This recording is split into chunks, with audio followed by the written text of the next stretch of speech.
So in this video, I want to give you guys a breakdown of the electrical that I did in my new shop. I did do things slightly different here than I did at my previous shop, and I'll explain why I did those in this video. To give you a little bit of context, I do have 200 amp service to my house, and you can see right there, that's the original panel for the home.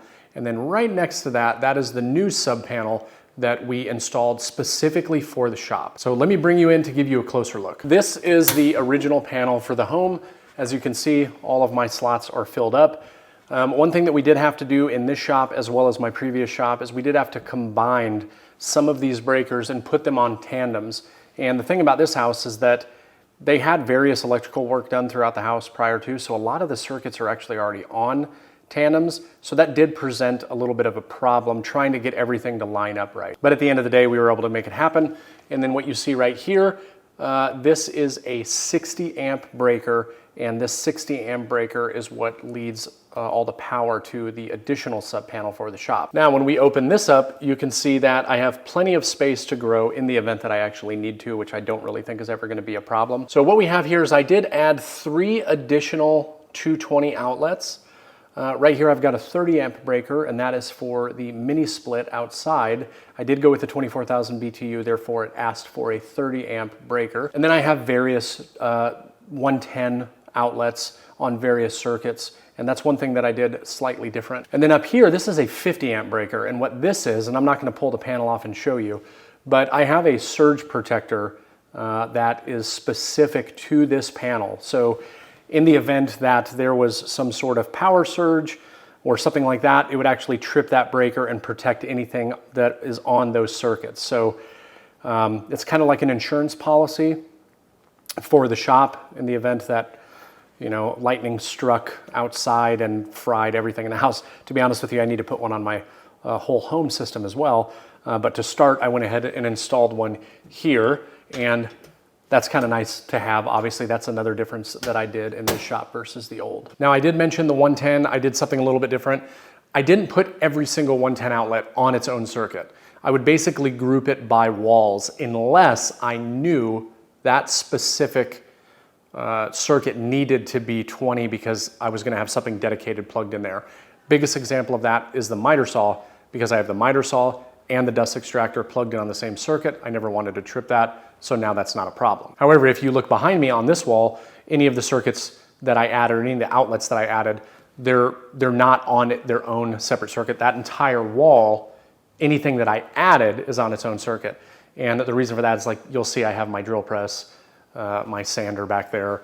I do have a dust extractor that I'll plug in, but none of those things are ever going to reach 20 amps and ever be in any kind of danger of tripping any kind of circuit. And then here behind me, you see it goes all the way back to the corner. That's one of the locations that I added a 220. I also added a 220 right next to the panels for the dust collector. And now I want to show you another one of the 220s. I'm going to show you all of this in a 3D model here momentarily and explain why I did it that way. But let me show you how I've got all of my large power tools that you see here in this cluster plugged in for power. So what you see in the ceiling there is a quad 220 outlet. They are all on the same circuit. I'll explain that here in just a moment as why. But then you see I have the power cables running down this pole, and additionally, that's where my dust collection runs down. So I wanted to capitalize on something that I've already lost the space, and that is why I placed that up there and have it wired the way that I do. Now, if you're wondering why I put all of these tools on its own circuits, because I'm never going to use the table saw the same time as I'm using the joiner planer. I'm never going to use the bandsaw the same time I'm using any of these tools. Now, my dust collection, however, will be run simultaneously. That is why that is on a separate circuit. So I'm never overloading that circuit. Same thing applies back here at the CNC machine, its own dedicated circuit, along with the dust collector running on its own circuit, and then these on a separate. So that's how I kind of did it. This I could be running at the same time as one of these other machines, but these 3, that's why they're all on one individual circuit. Now, when I did lay out this wall, one of the benefits to this wall, it's an exterior wall, so when I moved in, it didn't actually have any drywall or anything on it like that, so it was really easy to run all the cables. All the other walls, it was a little bit more challenging because we actually had to cut out drywall. So that did have a part in the decision-making process, but I'm very happy with how it turned out. But since this wall was open, it was a lot easier to run separate circuits, and the miter saw as I discussed, is one of those things because I am running both the miter saw and the vacuum that is underneath it at the same time. Those two things combined, I wanted it to be on its own dedicated circuit. Any of the other outlets that we added on the miter saw station are all joint or were existing, so they are on their own circuit, plus the circuit that we added. Now the benefit to those is that all of those additional circuits on the miter saw station, honestly, are just being used for like battery chargers, charging audio equipment, that kind of stuff, cell phones, whatever it is, the small things. So it's, again, never an issue, but I have plenty of power there if needed. Now what I want to do to close this video out is I actually want to show you exactly how I came up with the areas that I wanted to go with for all the new additional outlets and what led to that decision making and how it helped me dramatically when we did the install of the electrical outlets. What I want to show you now is how I used SketchUp, this 3D modeling software, to determine the location of my outlets. This was my early stages of design for this new shop, and for the most part, it's actually stayed pretty much just like this. What I want to show you here, though, is the exact location of existing outlets. And I will start this by saying that there is a quad outlet here that is missing. There is also a single 110 outlet here that was a dedicated, probably for, say, something like a freezer. So in total, I ended up actually having, there's 2 on this wall, plus obviously I have the 2 in the ceiling for the garage door openers. I have a total of 12 outlets already in here, and those 12 outlets are probably on 4 different circuits, if I remember correctly. So from a standpoint of available power already in a garage, it was actually pretty good. That's not very common with a garage. Now, what did that help me do is it led to less outlets that I needed to put up.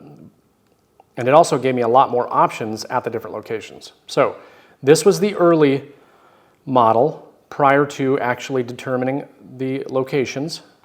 So now let's switch over, and I want to show you what I did. Here what we have is my model evolved, and this is very close to how it's actually laid out now, with the exception of a couple small items. However, what I want to show you in this one, see, now I have the actual panels installed on the wall, showing exactly where I wanted the additional sub-panel. But I want to key you in on these red outlets. These red outlets are labeled and show exactly where these outlets need to go. Now, why is this beneficial?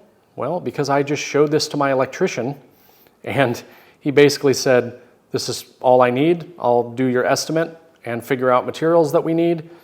And that was it. And I could show him these pictures. For example, what I did here was I would just zoom in on this and show him this back wall, print off a screenshot, and he knew exactly what he needed to add where. The only exception that we made was this right here we actually moved down into the corner for better placement of the CNC machine. So this is the kind of stuff that using 3D modeling really, really helps. And it makes it super simple to be able to just give an electrician, or if you're doing it yourself, to know exactly where you need these things to go. Now, I did want to just briefly highlight a couple of the placements that I did not talk about, and that was this outlet in the ceiling here and this outlet in the ceiling here. The purpose behind these two is I knew that I was going to wall this door in, and I knew that I was going to add a side mount garage door opener. Well, you have to have power.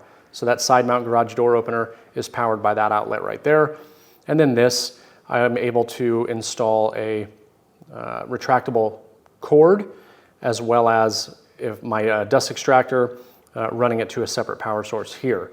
So it really worked out great. And after all of this, I ended up with a lot of outlets, plenty of power, a lot more options. And this is definitely something I did a little bit different. Like, I would say I probably have way more outlets than I need in this scenario, but the great thing is that it gives me a lot of availability no matter where I am, with the exception of the 220. The 220 I'm kind of stuck using where they are right now, but my excuse for that is that in this shop, let's go back to an overhead view, this right here limits how I can set this shop up.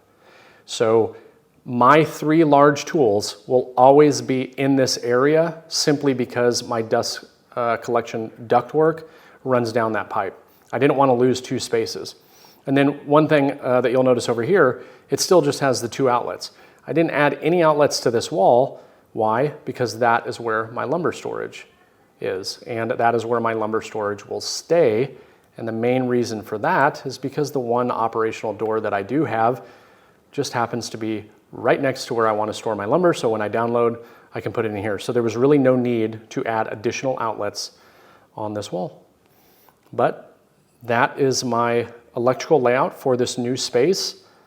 And again, 3D modeling software, a great tool on laying out a shop, not just for tool locations, but also lighting, electrical, and so many other things. So that's gonna do it for this video. I really didn't want to give you like a step-by-step of how we installed it and all that other stuff. I just wanted you guys to have an understanding of why I placed things where I did, how much power I do have in my shop. Hopefully, if you're watching this video, it's probably because you're trying to develop your own ideas, trying to develop where you're gonna place your outlets, how much power you really need. So if you have any questions that I did not answer, if you'd like to get my opinion on things, go ahead and leave them down in the comments section below. Until next time, everybody, get out in the shop, try something new. I'll see you in the next video. Thanks.